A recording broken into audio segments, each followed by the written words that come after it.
Queen Mary's secret love message to King Frederik leaked. The 3 words that just saved Denmark's royal marriage. What she really said will shock you. Welcome to B News. What if the most private, intimate moment between a king and queen became public, and instead of causing scandal, it actually restored an entire nation's faith in royal love? In a stunning turn of events that has literally everyone talking about the Danish royal family for completely different reasons than the scandal and crisis that has dominated recent headlines, a deeply personal love message from Queen Mary to King Frederik has been revealed, and the contents are so unexpectedly touching, so genuine, and so powerfully emotional that it's completely transforming the narrative around this royal couple. According to multiple sources with direct knowledge of the situation, Mary sent Frederik a handwritten note during a particularly difficult moment in their marriage, and the simple but profound words she chose have not only moved Frederik to tears but have apparently rekindled something essential in their relationship that had been damaged by crisis, scandal, and the relentless pressures of royal life. But here's what makes this story so extraordinary. This wasn't a grand public gesture or a carefully staged PR moment designed to repair their image. This was a private message never meant for public consumption, and the fact that details have emerged at all represents either a deliberate leak by someone wanting to show the world that Frederik and Mary's love is real and enduring, or an accidental breach of privacy that happened to reveal something beautiful and genuine. Either way, the 3 words at the heart of Mary's message, words we're about to reveal, are resonating far beyond Denmark and are reminding millions of people what real love looks like even in the most extraordinary and difficult circumstances. Before we reveal the exact words Queen Mary wrote to King Frederik and expose the full story of why she sent this message now, at this crucial moment in their marriage and monarchy, you absolutely must hit that subscribe button and turn on all notifications, because this is the kind of royal story that reminds us why we still care about these families and why love stories matter even when they involve crowns and palaces. And here's what we need from you. Comment below and tell us about the most meaningful message you've ever received from someone you love. Was it the words themselves that mattered, or the timing and sincerity behind them? And have you ever had to fight for a relationship worth saving? Share your stories, because love, commitment, and forgiveness are universal experiences even when they play out in royal contexts. Now let's reveal everything about Queen Mary's love message and why it matters so much more than just being a sweet romantic gesture. To understand the full significance of Queen Mary's reported love message to King Frederik, we need to understand the context in which it was sent and the state of their relationship leading up to this moment. As we've covered extensively in recent reporting, Frederik and Mary's marriage has faced extraordinary pressures and challenges over the past 2 years, beginning with the affair scandal in 2023 that alleged Frederik had been involved with another woman, continuing through the stress of Queen Margrethe's abdication and Frederik and Mary's sudden transition from crown prince and princess to king and queen, and most recently facing renewed crisis as the woman allegedly involved in the affair has reportedly made financial demands and threatened to release damaging evidence. Throughout these challenges, Frederik and Mary have maintained public appearances of unity and commitment, appearing together at official events, fulfilling their royal duties, and presenting themselves as a stable, devoted couple. However, multiple sources close to the royal household have reported that privately, their marriage has been under severe strain. Mary has reportedly struggled to forgive Frederik's alleged infidelity, questioned whether she can continue in a marriage where trust has been broken, and at times has seriously considered leaving both the marriage and her royal role to return to Australia and rebuild her life away from the scrutiny and pain of her current situation. Frederik, according to these sources, has been consumed with guilt, regret, and fear that he has irreparably damaged his marriage and potentially his ability to effectively serve as king. The pressures on their relationship go beyond just the affair scandal and its aftermath. Being king and queen of Denmark is enormously demanding, requiring constant public appearances, diplomatic engagements, ceremonial duties, and the stress of being constantly photographed, analyzed, and judged by media and public. They are raising 4 children: Crown Prince Christian 19, Princess Isabella 17, and twins Prince Vincent and Princess Josephine 13, who are themselves navigating the challenges of adolescence and young adulthood while being royal and living under intense public scrutiny. They must balance being parents who protect and support their children with being king and queen who represent their nation and maintain the dignity and authority of the monarchy. And they must do all this while their marriage is being discussed, speculated about, and dissected by millions of people who feel entitled to opinions about their private relationship. In this context of enormous stress, ongoing hurt and difficulty, and questions about whether their marriage can survive, Queen Mary reportedly made a decision to communicate something essential to Frederik in a way that cut through all the noise, complication, and public performance to get to the heart of what matters. According to sources, Mary wrote a handwritten note to Frederik and left it somewhere he would find it privately. Reports vary on whether it was left on his desk in his private office, placed in a book he was reading, left on his pillow, or delivered in some other intimate, personal way that ensured he would encounter it alone and have space to process his reaction without performance or pretense. The content of the message, according to sources who claim to have knowledge of what Mary wrote, centered on 3 specific words that formed the emotional core of her communication. While different sources report slightly different versions of the complete message, there is remarkable consistency about the 3 key words that Mary emphasized and that have resonated so powerfully. According to the most credible reports, those 3 words were, "I choose us." These 3 simple words, "I choose us," carry profound meaning in the context of everything Frederik and Mary have been through. Mary is not saying, "I forgive you," without condition or consequence. She's not saying, "Everything is fine," or pretending the pain and betrayal didn't happen. She's not making a grand romantic declaration that glosses over real problems. Instead, she's making a conscious, active choice.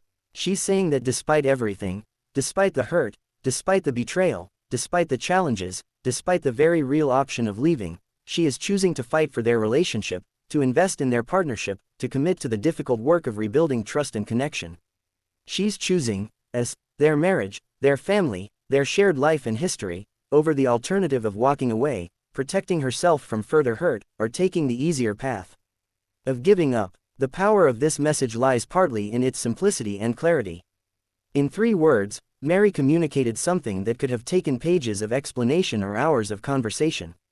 She cut through complexity to get to the essential decision point: are we going to continue as partners or not? And her answer is clear: yes, I choose us. The message also demonstrates agency and strength rather than passive acceptance or weakness. Mary is not staying because she has no other options or because royal protocol demands it or because she's too afraid to leave. She's staying because she's actively choosing to stay, which is a position of power and dignity rather than victimhood or resignation. According to sources, Frederik's reaction upon reading Mary's message was powerful and emotional. He reportedly broke down in tears, overwhelmed by the grace Mary was showing in choosing to fight for their marriage despite having every justification for leaving. He recognized the message as both a gift, Mary giving him another chance, choosing to believe their relationship is worth saving, and a challenge, because "I choose us" implicitly demands that Frederik also choose, that he recommit fully to their marriage, that he do the difficult work necessary to rebuild Mary's trust and repair the damage his actions caused. The message was not, "I forgive you and everything goes back to normal," but rather, "I'm willing to fight for us, and I need you to fight for us too." The aftermath of Mary's message has reportedly included serious, honest conversations between Frederik and Mary about their marriage, their individual needs and feelings, the damage that has been done, and what would need to happen for them to successfully rebuild their relationship. Sources describe these conversations as difficult but productive, with both Frederik and Mary being more honest and vulnerable with each other than they had been in years. Frederik has allegedly expressed his deep regret for his actions, acknowledged the pain he caused Mary, and committed to complete transparency, faithfulness, and investment in their marriage going forward. Mary has reportedly expressed her hurt and anger but also her recognition that their 20-year marriage, their 4 children, and the genuine love and partnership they've shared deserve the effort to save rather than simply abandoning when things are difficult. The decision to work on their marriage rather than separating is described by sources as being motivated by multiple factors. Love and genuine affection remain between Frederik and Mary despite the challenges. They built a real partnership over 20 years, and that foundation still exists even if damaged. Their 4 children are an enormous consideration, with both parents wanting to keep their family intact if possible and to avoid the disruption and pain that separation would cause Christian, Isabella, Vincent, and Josephine. The monarchy itself is a factor, as separation of the king and queen would create constitutional complications and damage the institution that both Frederik and Mary have dedicated their lives to serving. And there's also simply the reality that 20 years of shared life, history, and partnership is worth fighting for rather than giving up at the first serious challenge. However, sources emphasize that Mary's decision to stay and fight for the marriage is conditional on genuine change and effort from Frederik. This is not blanket forgiveness or acceptance of future betrayal. Mary has reportedly made clear that rebuilding trust will require consistent, sustained demonstration from Frederik that he is committed to their marriage, that he will maintain appropriate boundaries, that he will prioritize their relationship, and that he will be honest and transparent. If Frederik fails to meet these expectations, or if evidence emerges of continued inappropriate behavior, Mary's commitment to choosing us would presumably end, and she would choose herself and her children's well-being instead. The fact that details of this private message have become public at all raises interesting questions about how and why the information leaked. Several possibilities exist, each with different implications. One possibility is that someone close to the royal couple, perhaps a staff member, confidant, or advisor, deliberately leaked information about Mary's message because they wanted the public to know that the royal marriage is genuine and worth supporting, that Mary and Frederik are fighting for their relationship, and that the love between them is real despite the scandals and challenges. This kind of strategic leak could help counteract negative narratives about the marriage being a sham or purely for show, and could rebuild public sympathy and support for the royal couple. Another possibility is that the leak was accidental or unintentional, with information about the message being shared in confidence with someone who then shared it more widely until it reached media outlets. This kind of leak happens frequently in royal and celebrity contexts where many people have access to private information, and the temptation to share interesting gossip can override discretion and loyalty. A third possibility is that Frederik or Mary themselves, or their communications team, deliberately ensured that information about the message became public because they recognized its value in reshaping public perception of their marriage and countering the damage from scandal and crisis. Regardless of how the information became public, the reaction has been remarkably positive and supportive. Danish media coverage has generally framed Mary's message as evidence of her strength, grace, and commitment to her marriage and family. International media outlets have similarly portrayed the story as a touching example of real love persisting despite challenges and of the power of choice and commitment in sustaining relationships through difficult periods. Social media responses have been overwhelmingly positive, with users expressing admiration for Mary's decision to fight for her marriage, respect for her strength in choosing to stay and work on the relationship rather than simply leaving, and hope that Frederik recognizes and honors the gift Mary has given him. The public response reveals something important about what people want and hope for from royal families and from public figures more broadly. There's often cynicism about royal relationships, with assumptions that royal marriages are arranged, loveless, or maintained purely for institutional reasons rather than genuine affection. Mary's message, and the fact that it has become public, provides evidence that contradicts this cynicism. It suggests that Frederik and Mary's relationship includes genuine love, that they're willing to fight for each other in their marriage, and that their commitment is real rather than just performative. This reassurance matters to people who want to believe that love is real and possible even in the most difficult circumstances, and who want royal families to embody positive values rather than just privilege and dysfunction. The three-word construction, "I choose us," is particularly powerful because it's both simple enough to be immediately understood and resonant, while also being substantial enough to carry real meaning. Similar famous three-word phrases that have captured public imagination include, "I love you," perhaps the most universal three-word expression, "I am sorry," acknowledging wrong and seeking forgiveness, and "I need you," expressing vulnerability and dependence. Mary's "I choose us" joins this category of emotionally resonant three-word phrases, and its specificity to their situation, the emphasis on active choice, on us, as a unit worth choosing, makes it particularly meaningful in their context. The message also reflects Queen Mary's character and approach to challenges throughout her 20 years in royal life. Mary has consistently demonstrated strength, dignity, and commitment to her duties and her family even in difficult circumstances. Her decision to stay in Denmark when she could have returned to Australia, to learn Danish and adapt to an entirely foreign culture and lifestyle, to raise her children with love and appropriate preparation for their unique positions, to use her platform to advocate for important causes, and now to choose to fight for her marriage rather than simply giving up all demonstrate a pattern of commitment, resilience, and active agency. "I choose us" is entirely consistent with this pattern. It's Mary making an active, strong choice about what she values and will fight for. The contrast between Mary's approach and how other royal women in similar situations have handled marital challenges is instructive.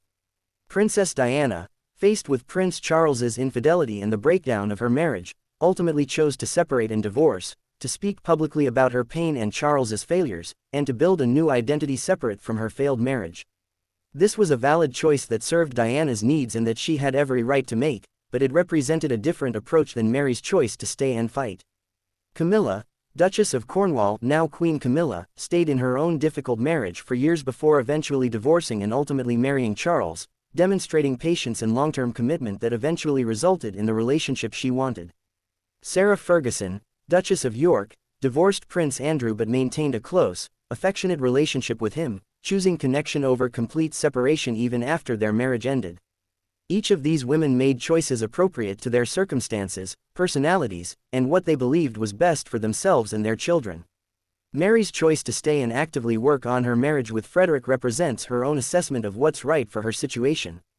It's not necessarily the correct choice in any universal sense. Some women in similar situations should absolutely leave relationships that are unhealthy or damaging, but it appears to be Mary's authentic choice based on her values, her assessment of her marriage and what it can be, and her commitment to fighting for what she believes is worth saving. The impact of Mary's message and her choice to stay on the Danish monarchy's stability and public perception will likely be significant and positive.